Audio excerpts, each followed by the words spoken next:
broad term that can mean almost anything. In 1960, Honduras was the second poorest country in the Western Hemisphere. Some people think it still may be. It was called the country of the 470s, meaning that 70% of the people were illiterate, 70% illegitimate, though that is not a politically correct term, and it shouldn't have been back then. 70% of the people died of avoidable disease, and 70% of the people lived in isolated communities without transportation, electricity, sewage, running water, or communication outside of their communities.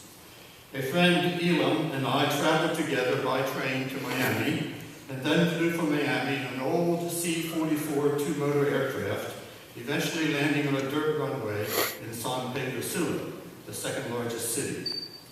On a slightly smaller plane, the legendary DC-3, we flew to another dirt runway in La Ceiba, the third largest city, and then we took another DC-3 to a dirt runway in a barnyard town called Tacoma. And this is where Elon and I and two other CEOs lived for my first year there. We lived in a mud-walled hut. I can still hear the rain hitting the tin roof.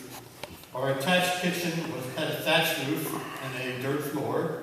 The wood-burning stove was also made of mud, but we did have the luxury of a kerosene refrigerator. The first order of business was learning how to live in this third world environment. What to eat, where to find food, how to prepare, and how, when, and where to take baths. After several days of learning, we eventually got to work. George and Ben, two fellows who had already been there, were working in gardening, crop experimentation, teaching shop classes at a school that was operating in the community, and doing some public health work with a missionary nurse that was close by. My learning curve was unbelievably high.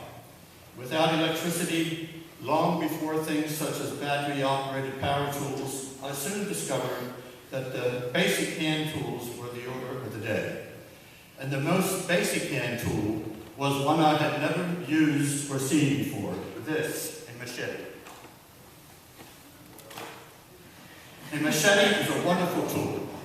It is used to cut wood, weed a garden, peel oranges and grapefruit, cut papaya, coconuts, harvest bananas, chop, brush, or bush, as we said. No, my apologies, Mr. Bush.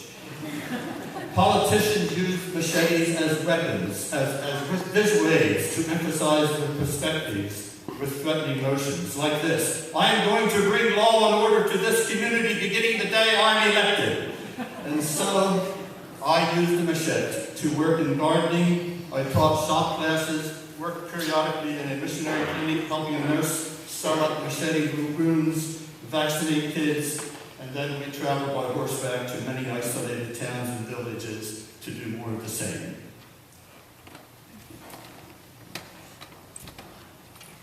We built apartment houses, 120 units in Bachmann, Germany, over a period of several years.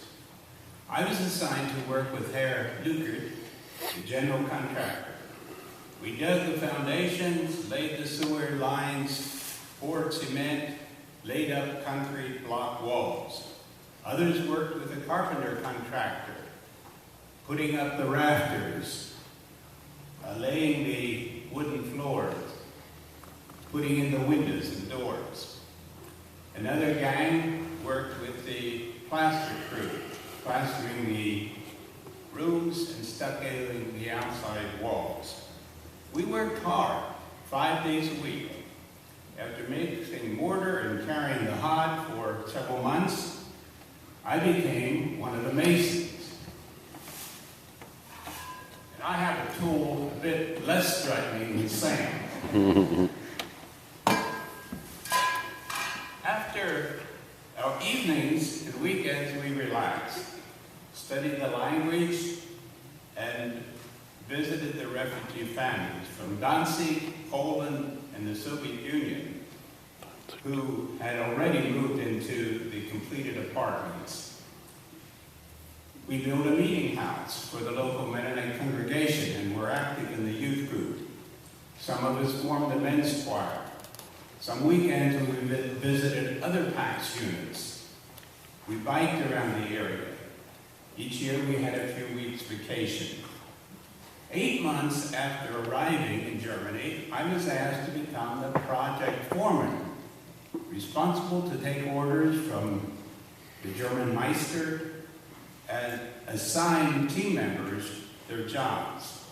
And after 18 months in Germany, I was asked to head up a building crew to go to northern Greece to build a dairy barn for brown Swiss cows that were being sent from America.